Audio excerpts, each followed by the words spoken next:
Last week, our government signed a memorandum of agreement with the British and the French governments in regards to their navy having permission to come into our seas, allegedly to defend cables under the sea and protect our borders. I suppose they mean from the great Russian threat that they keep telling us about. So here in Organ's Quay, yesterday, 6 French naval vessels, just giving you a look at some of those here on recording we have, 6 naval vessels, and as you've seen, armed guards with heavy weapons on board. And this, we're told from statements they've made, is to come as a diplomatic visit.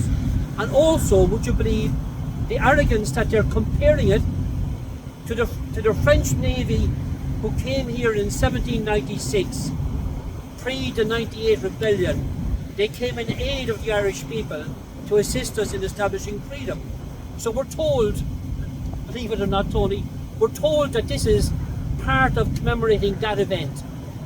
But of course, the presence of French NATO warships in Cork Harbour, 6 of them on one event, is really part of softening us up, as per this agreement signed recently, for membership of NATO and membership of European military efforts. That's the only reason for it. Tony, we'll come closer to the camera here, move in a bit, yeah, so we can be heard. Tony, you've been an activist on the peace front for many decades, actually, several of them. How do you feel about this here, these warships in the middle of Cork City? Well, our country is neutral, and our government is drawing us. This, I have been 18, 19 years above it at an airport because the US troops coming. And it's like, as far as I know, what they're doing is they're trying to soften us up and bring us in. Our government is trying to bring us into NATO. Yes.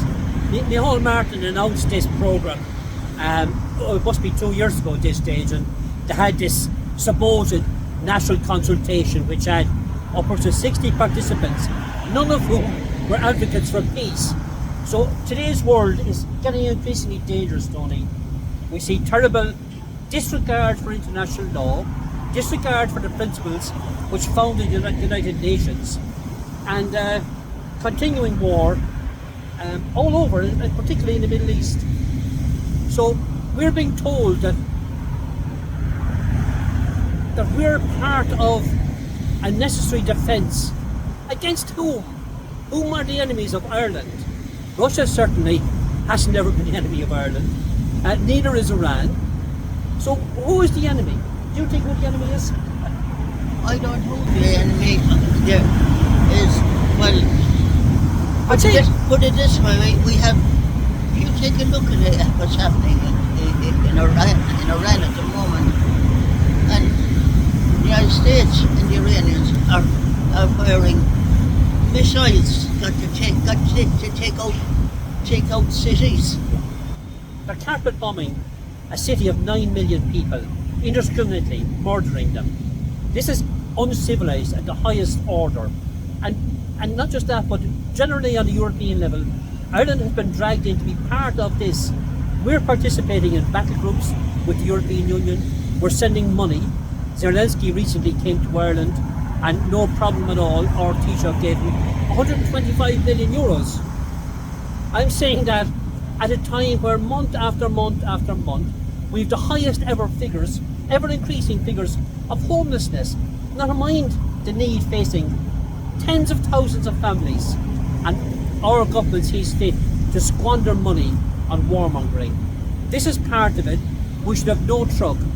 I know now in the summer, the plan is, according to this new agreement, is we will have both the French Navy and the British Navy, believe it or not, officially patrolling our seas. They will have the power, on a nod and wink from our own government, to stop and search vessels in Irish waters. Equally, the British Royal Air Force has a nod and a wink agreement again to patrol our skies.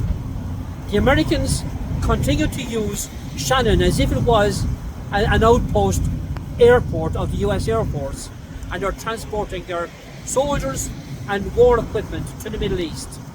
This is not something the Irish people signed up for. The vast majority of Irish citizens are for peace and for neutrality. This is the violation of that. And while, Tony, I would say we've nothing against the individual sailors here, but when they come here with their weapons of war as part of NATO, that is a no.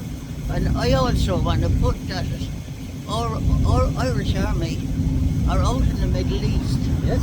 as peacekeepers. And our military is highly respected all over the world for its peacekeeping.